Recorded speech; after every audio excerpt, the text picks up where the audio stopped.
మాజీ ముఖ్యమంత్రి బీఆర్ఎస్ అధినేత కేసీఆర్కు Telangana CM Revanth Reddy open offer ఇచ్చారు. తెలంగాణ రాజకీయ వాతావరణం మరింత ఉత్కంఠభరితంగా మారుతోంది. మాజీ ముఖ్యమంత్రి కల్వకుంట్ల చంద్రశేఖర్ రావుకు ముఖ్యమంత్రి రేవంత్ రెడ్డి ఓపెన్ ఆఫర్ ఇచ్చారు. రాష్ట్ర అభివృద్ధికి కావలసిన సూచనలు, విమర్శలు సానుకూలంగా తీసుకుంటామన్న స్పష్టమైన సంకేతాలు ఇచ్చారు సీఎం రేవంత్.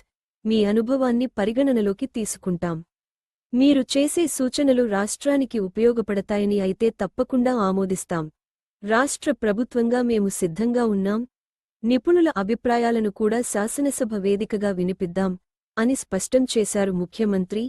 శాసనసభ సమావేశాలు నిర్వహించాలని మీరు ఎప్పుడైనా స్పీకర్కు లేఖ రాసినా మేము సిద్ధంగా ఉంటాం. మీ హయాంలో, మా హయాంలో తీసుకున్న నిర్ణయాలపై సభలో ఓ సద్విమర్శాత్మక చర్చ జరగాలి. నేను సభానాయకుడిగా మాటిస్తున్నాను. సభలో ఎలాంటి గందరగోళం లేకుండా, ఎవరి గౌరవానికి భంగం కలగకుండా చూసుకునే బాధ్యత నా మీదే అని హామీ ఇచ్చారు. అంతేకాక కేసీఆర్కు సవాల్గానూ, ఆహ్వానంగానూ ఇలా పేర్కొన్నారు.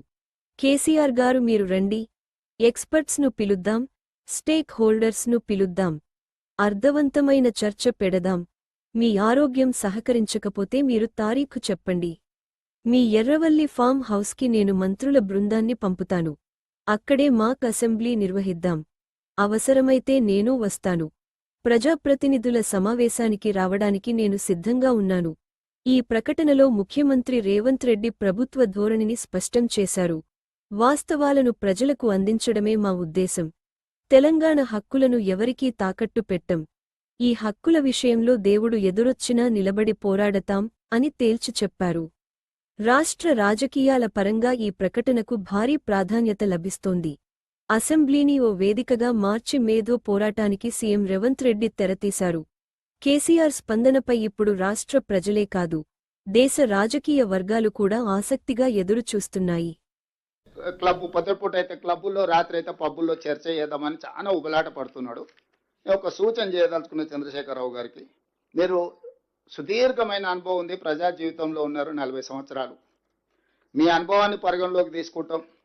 మీ ఆలోచనలని తెలంగాణ ప్రజలకు సూచన కింద ప్రయోజనం చేకూరే విధంగా ఇస్తే తప్పకుండా వాటిని రాష్ట్ర ప్రభుత్వం ఆమోదిస్తుంది. మీరు ఏ తారీఖు చెప్పినా శాసనసభ సమావేశాలు, శాసన మండలి సమావేశాలు ఏర్పాటు చేస్తాం.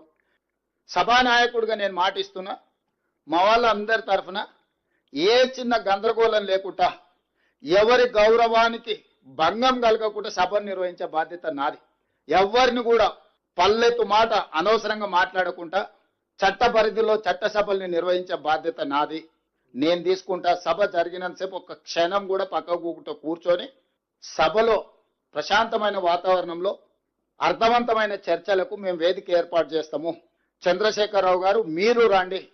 ఇక ఇదొక మార్గం. రెండవది, సరే మీ లైన్లకే కొంచెం వస్తా, ఎప్పుడో ఎక్కడికైనా వస్తా, ఎక్కడికైనా రామాట, ఎక్కడికొద్దు స్వామి, ఎర్రవల్లి ఫామ్ హౌస్కు నేనే మా మంత్రుల బృందాన్ని పంపిస్తా. ఏం ప్రాబ్లం లేదు. తారీఖు చెప్పు, మొత్తం ఈ సెటప్ అంతా తీసుకొని వస్తారు మా వాళ్ళు.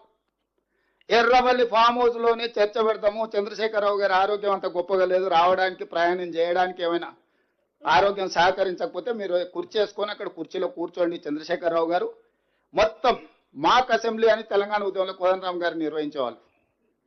శ్రీనివాసరెడ్డి గారు కూడా అప్పుడు అందులో ప్రశ్నలు అడిగి మమ్మల్ని అందరినీ మాక్ అసెంబ్లీ నిర్వహిద్దాం ఎర్రవల్లి ఫామ్ హౌస్లోనే. మా మంత్రుల బృందాన్ని నేను పంపిస్తా, అన్ని వివరాలు చర్చించుకుందాం. కాదు కూడదు అని ఒకవేళ అంటే చంద్రశేఖరరావు గారు పిలిస్తే నేను కూడా వస్తా. నాకేం బేసిజాలు లేవు. నాకంటే సీనియర్ ఆయన పబ్లిక్ లైఫ్లో, ప్రజా జీవితంలో, అనుభవంలో చంద్రశేఖరరావు గారు. వారి ఆరోగ్యం సహకరిస్తలేదు, లేదు ముఖ్యమంత్రి గారు కూడా రావాల్సిందే. చర్చలు ముఖ్యమంత్రి లేకపోతే సమర్థవంతమైన, అర్థవంతమైన చర్చలు జరగవు.